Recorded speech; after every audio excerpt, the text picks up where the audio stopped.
Hello, എന്തൊക്കെയാ എല്ലാവരുടെയും വിശേഷം? അപ്പോൾ നോമ്പൊക്കെയല്ലേ ഞാനിതാ രാവിലത്തെ ബ്രേക്ക്ഫാസ്റ്റും ഉച്ചയ്ക്കുള്ള ചോറും ഒക്കെ നേരത്തെ തന്നെ റെഡിയാക്കിയിട്ട് ഇതാ നനച്ചുളിപ്പണിക്ക് ഇറങ്ങിയിട്ടുണ്ട് കേട്ടോ.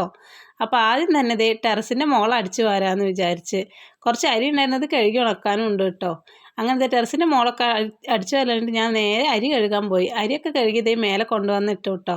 അപ്പോഴത്തേക്കും താഴെ വാഷിംഗ് മെഷീനിലെ തുണികളൊക്കെ റെഡി ആയിട്ടുണ്ടായിരുന്നു. പിന്നെ അതൊക്കെ കൊണ്ടുവന്ന് തോരാടുകയാണ് ചെയ്തത്. മക്കൾസൊക്കെ സ്കൂളിൽ പോയി കഴിഞ്ഞാൽ പിന്നെ നമുക്ക് സ്വൈരത്തിൽ പണിയെടുക്കാമെന്നും പറഞ്ഞ് അവരൊക്കെ സ്കൂളിൽ പറഞ്ഞയച്ചിട്ടാണ് ഞാൻ ഇതിന് നിന്നത്. പിന്നെ മാറോല തട്ടലും ഒക്കെ ആയിട്ട് ഫസ്റ്റ് ഒരു റൂം വൃത്തിയാക്കാമെന്നും പറഞ്ഞ് വലിച്ചിട്ടതാണിത്. ഇത് തന്നെ നിന്ന് എൻ്റെ അമ്മ ഒരു 2 മണിക്കൂർ. അങ്ങനെ ഒതുക്കുന്നതിനിടയിലാണ് കഴിഞ്ഞ പ്രാവശ്യത്തെ പട്ടാമ്പിയിറച്ചിക്ക് മേടിച്ച കരിവളകൾ ഇരിക്കുന്നത് കണ്ടത്. അപ്പോൾ പിന്നെ ഒന്നും നോക്കിയില്ല. നോക്കിയപ്പോൾ കൊള്ളുന്നില്ല. അങ്ങനെ പ്ലാസ്റ്റിക് കവർ കയ്യിലിട്ട് കൊടുത്തിട്ട് കരിവളയൊക്കെ ഇട്ടു കേട്ടോ. എനിക്കാണെങ്കിലോ ചെറുപ്പം തൊട്ടേ ഉള്ളൊരു ക്രേസാണ് ഈ കരിവളനോട്.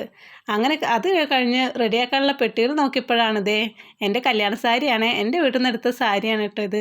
അപ്പോൾ ഇത് കണ്ടപ്പോൾ നിങ്ങളെ കൂടി ഒന്ന് കാണിച്ചു തരാമെന്ന് വിചാരിച്ചു. അപ്പോൾ എനിക്ക് ഏറ്റവും ഇഷ്ടപ്പെട്ട ഒരു സാരി തന്നെയാണ് കേട്ടത്. കല്യാണത്തിൻ്റെ അന്ന് എടുത്തതാണ്. പിന്നെ ഞാനിത് എടുത്തിട്ടില്ല കേട്ടോ. ഇപ്പോഴും പുതിയതുപോലെ തന്നെ ഞാൻ അത് സൂക്ഷിച്ച് വെച്ചിട്ടുണ്ട്. ഇതായിരുന്നു കേട്ടോ എൻ്റെ ഇക്കാൻ്റെ കല്യാണ ഷർട്ട്. അപ്പോൾ ഇക്ക് വെള്ള മുണ്ടും വെള്ള ഷർട്ടും ഇട്ടിട്ടായിരുന്നു. ഇപ്പോഴത്തെ പയ്യന്മാരെ പോലെ കോട്ടും ഇതൊന്നുമല്ല കേട്ടോ. പിന്നെ 14 വർഷങ്ങൾക്ക് മുമ്പുള്ളതാണ് ഈ സാരി എന്നൊക്കെ പറഞ്ഞാൽ നിങ്ങൾ വിശ്വസിക്കുമോ? അന്ന് ഒരു ദിവസം മാത്രം എടുത്തിട്ട് വെച്ചിട്ടുണ്ടായിരുന്നതാണ്. അങ്ങനെ കല്യാണത്തിൻ്റെയും വിരുന്നിൻ്റെയും ഒക്കെ ഡ്രസ്സ് ഞാൻ ആ പെട്ടിയിൽ തന്നെ ആക്കി ഒതുക്കി വെച്ച്. ഇതൊക്കെ കഴിഞ്ഞ് വന്നപ്പോഴത്തേക്കും മക്കൾ വരാറായി. അങ്ങനെ കുളിച്ചിട്ട് നേരെ പോയിട്ട് ഒരു കക്കരി ഇരുന്നത് ജ്യൂസ് അടിക്കുകയാണ് കേട്ടോ ചെയ്തത്. അങ്ങനെ മക്കൾ വന്നപ്പോൾ ഞാനും മക്കളൊക്കെ അത് കുടിച്ചു. അപ്പം അത്രയേ ഉള്ളൂ.